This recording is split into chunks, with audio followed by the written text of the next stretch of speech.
അപ്പോൾ ഞാനിന്ന് 850 call actually എടുത്ത് വച്ചേക്കുന്നത്. ഞാൻ വേറെ മാർക്കറ്റ് ഇപ്പോൾ 10:8 അമ്പതേകാലം മുതൽ ഞാൻ വാച്ച് ചെയ്യുമായിരുന്നു. വേറെ 750 പുട്ടും 900 കോളൊക്കെ നോക്കി. എനിക്ക് ഒരു കൺസോൾട്ടേഷൻ പോലെ തോന്നി. 1 അവർ ചാർട്ടാണ് ഞാൻ ഇട്ടേക്കുന്നത്. ഞാൻ 850 കോൾ തന്നെ നോക്കാമെന്ന് വിചാരിച്ചിട്ട് ഞാൻ എൻ്റെ ചാർട്ട് ഓപ്പൺ ചെയ്തിട്ടുണ്ട്. അപ്പോൾ ഞാൻ ആക്ച്വലി കാലത്തെല്ലാം വരച്ചിട്ടാണ് പോയിരുന്നത്. അപ്പോൾ ഇങ്ങനെ മാറി മാറി നോക്കുമായിരുന്നു. ഇപ്പോൾ ട്രേഡ് ചെയ്യുന്ന 119.75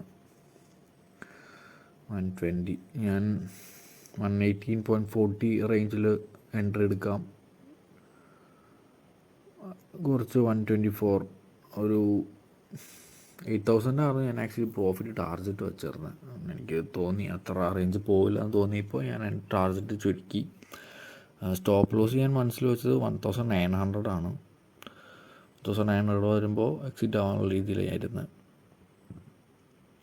ഇപ്പോൾ ആക്ച്വലി 122.70 ട്രേഡ് ചെയ്യുന്നത്.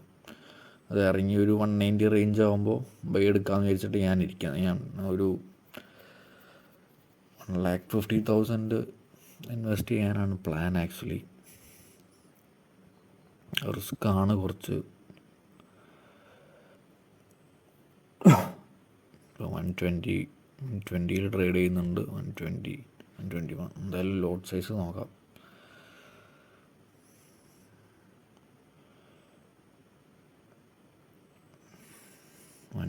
തന്നെ ട്രേഡ് ചെയ്യുന്നത്. ഇപ്പോൾ 190 വന്നിട്ടുണ്ട് ആക്ച്വലി.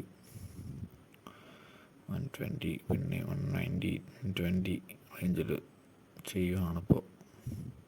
വരുന്നുണ്ട് 180 ഇറങ്ങി വരുന്നുണ്ട്.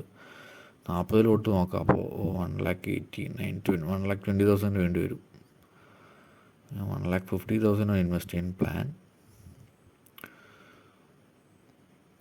38 എടുത്തിട്ട് പ്ലേസ് ഓർഡർ കൊടുക്കാം. ഓർഡർ പ്ലേസ് ആയിട്ടുണ്ട് 190. ഇപ്പോഴത്തെ ലോസാണ് 66 rupees ലോസ്. 589, 350, 494. 1,900 ഞാൻ എക്സിറ്റ് ആവും. ഏതാണ് എൻ്റെ സ്റ്റോപ്പ് ലോസ്.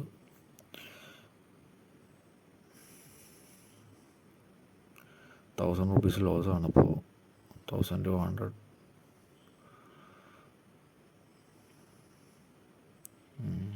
സൈഡ് പോകുന്നുണ്ട് കുറച്ച്. ബ്രേക്ക് ഈവൻ ആയിട്ടില്ല ഇപ്പോഴും. ഇപ്പോൾ ബ്രേക്ക് ഈവനായി. ₹900 പ്രോഫിറ്റായി. ഇപ്പോൾ 121 നിൽക്കുന്നത്. നമ്മൾ 190 മേടിച്ചത്. 124 കൊടുക്കാമെന്ന് വെച്ചിട്ട് ഞാൻ ഇരിക്കുന്നത്. ഈ 123 റേഞ്ചിലാകുമ്പോൾ കൊടുക്കാം. ഞാൻ ലിമിറ്റ് ഓർഡർ ഇട്ടിട്ടില്ല. 124 ലിമിറ്റ് ഓർഡർ ഇടുകയാണെങ്കിൽ നമുക്ക് പിന്നെ ഒന്നും ചെയ്യേണ്ട, തന്നെ ഹിറ്റ് ആയിക്കോളും. പക്ഷേ ലിമിറ്റ് ഓർഡർ ഇട്ടിട്ടില്ല. എന്തായാലും 123 ആയിട്ടുണ്ട്. ഞാൻ 124 കൊടുക്കാമെന്ന് വിചാരിച്ചിട്ടിരിക്കുന്നത്. ജസ്റ്റ് ഞാൻ ഓർഡർ പ്ലേസ് ആയിട്ടുണ്ട്. 122.65 ഓർഡർ പ്ലേസ് ആയത്. എന്നാലും സാരമില്ല. 23 ഞാൻ കൊടുത്തത്, പക്ഷേ സാരമില്ല. യെസ്.